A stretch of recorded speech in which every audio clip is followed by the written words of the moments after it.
doodteydii hore maxaa ku jira inuu gudoomiye dhakhaatiirta ayaa noo sheegtay luul in aanay dhib qabin warkaasaa ku jiray doodaada hore iyo in aanay gaas maaragtay ka soo uray dhakhaatiirta warkaas idiin sheegay kuwi waaye dhakhaatiirtii la hor keenay maxkamadda gobolka isbitaalkii ugu horeeyey capital doctor ciisan fila caalamiga mar aan weydiinay su-aasha gudubka ah ayaan waxaan weydiinay ma jirtay wax ka soo urayay luul korkeeda awkaate dhakhaatiirtu xukunka maxkamadda asbaabtiisa qodobada 6 7 8 9 iyo 10 waxaa ku qoran warkii ay sheegeen dhakhaatiirtu warkaas wuxuu sheegayaa dhakhtar ka mid ah wuxuu sheegayaa boqolkiiba 90 shirkeedu inuu gubtay waxay sheegayaan lakabka saddexaad inuu gaadhay waxay sheegayaan fursadda ay ku badbaadi kartay dabkaa kaga badbaadi kartay boqolkiiba 10 inuu ahaa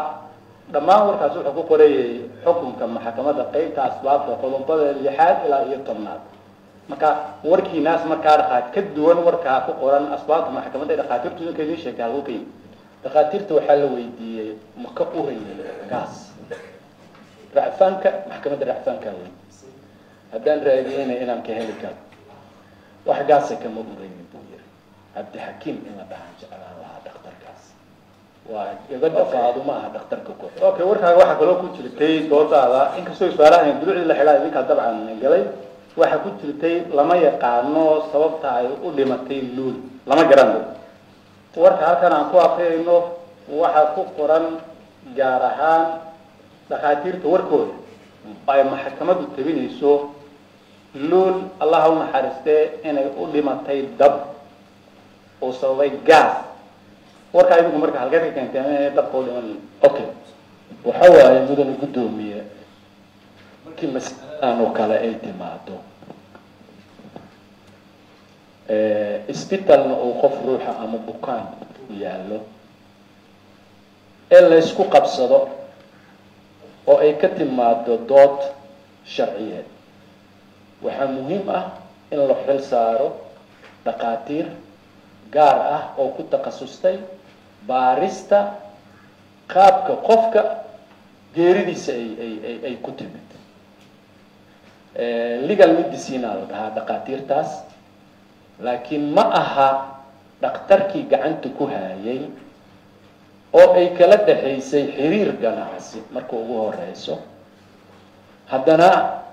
maxaad u jeedaa xiriir ganacsi oo kala dhaxeeya xiriir ganacsi waxaan ula jeedaa marka marxuumadda la geynayay isbitaalka waxay ku gashay isbitaalka dhaqaale waxayna ku joogtay dhaqaalay ku joogtay warkaagu dhakhtarku been buu sheegayaa ma ah dhakhtarka wuxuu sameynayaa difaac uu sameynayaa waayo warkeyga taas marka ma ahayn in asiga la weydiiyo waxay ahayd cid ka baxsan dhakhaatiirtii gacanta ku haysay in gacanta loo geliyo baaritaanna lagu sameeyo si loo helo go-aan cadaalad ah oo dhexdhexaad ah oo labada dhinacba warkooda loo qaadan karo laakiin haddii dhakhaatiirtii gacanta ku haysay ay maxkamadda u isticmaashay xukunkeeda waa dhakhaatiir gacanta ku hayay bukaankii sabab kasta ee uu u dhigi karo oo uu culayska asaga iskaga qaadi karo ama uu caliba saari karo ayay ku dhaqmayaan sidaas darteed go-aan cadaaladeed oo dhexdhexaad ah kama soo bixin okay culayska saaran dhakhtarku iska qaadayo muxuu yahay awqad waxaa imaan karta mudane gudoomiye negligence taxadar xumo ay imaan karto sababtu waxaa waaye lul qaybta daawaday ahayd ciladeeda in la daaweeyo haddana laba waxay ku sheegeen waa kusoo celcelinay caabuq waxaan dhihi lahaa fuuqbax iyo bareesharkeeda oo hoos u dhacay labaduna ma aha labo sababi karto geeri sababtu waxay tahay haddii qofka uu dhiig baxayaa la dhihi karaa qofkaasi wuxuu sababayaa geeriyuu sababaa laakiin 6 maalmood oo isbitaal ay jiiftay inay cilad intaasi ay ku timaado isbitaalkiina uu maalintii ugu horeysay yiraahdo ciladaasi qabtay maalintii ugu dambeysana way ku dhimatay waxa waaye taxadar xumaa meesha ayada ah qayb ka ah waa la heli lahaay marka sababta geerida keentay ee ma aha sababta ayaga ay u dhigayaan waxaad sheegtoo kale doodaada ka mid ahayd loo khatarta kuma sugnayn markii dhakhtarka la geeyay waxa sheekanaya khatar ba ku sugnay khatarta inay ku sugnay luul sirtu ogaatay ninku mudan gudoomiye inay khatar ku sugneen waxa cadeynayo dhacdadii dhacday ee laga wariyay markaan ku jirnay garmaqalada luul waxay ka lugaysay gurigeedii qolka guriga ay deganeed waxayna gaartay faadumo gurigeeda oo dariskii ah labada guri waxaa u dhaxeeya 20 mitir wada ah oo aad u weyn ruux dumar ah 6 caruura wadato inay lugayso oo ay dariska u tagtay albaab ku garaacdo oo ay dhahdo icaawin ma jirin khatar sababtu waxa waaye haday khatar jiri lahayd lagama maarmi lahayn ambulance midda xigta haday khatar jiri lahayd guriga luul ay deganeed iyo Siid Cali ay deganaayeen dhinaca koonfurta ah waxaa ka xigo isbitaal loogu magac daray Siyaad Hospital isla markiiba waxaa la gaarsiin lahay Siyaad Hospital la gaarsiin lahay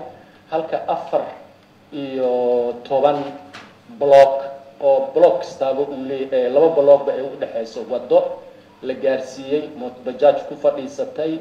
kortay hadlaysay qatari kuma sugneen qatar waxaa la dhahaa marka qofka la qaado oo preela lagu qaado ama lagu qaado gaariga emergency ah oo ambulance ah laakiin mar hadii ay mooto kortay gaartay hadal iyo tacaamul ay sameeynaysa ma jirin khatar ay ku sugnayd xilliga asaga ah laakiin isbitaalka ayaa wuxuu sababay inuu gaarsiiyo khatar okay asbaabtiina kale waxaa ka mid ah oo soo qaatay inay ahayd in la aado lows oo la dhaariyo yaa la dhaarinayo maxaa lagu dhaarinayo marka la aadayo lowska marka la aadayo okay mudan gudoomiye waxa waaye markii la heli waayo qofka dambiga keensaday ama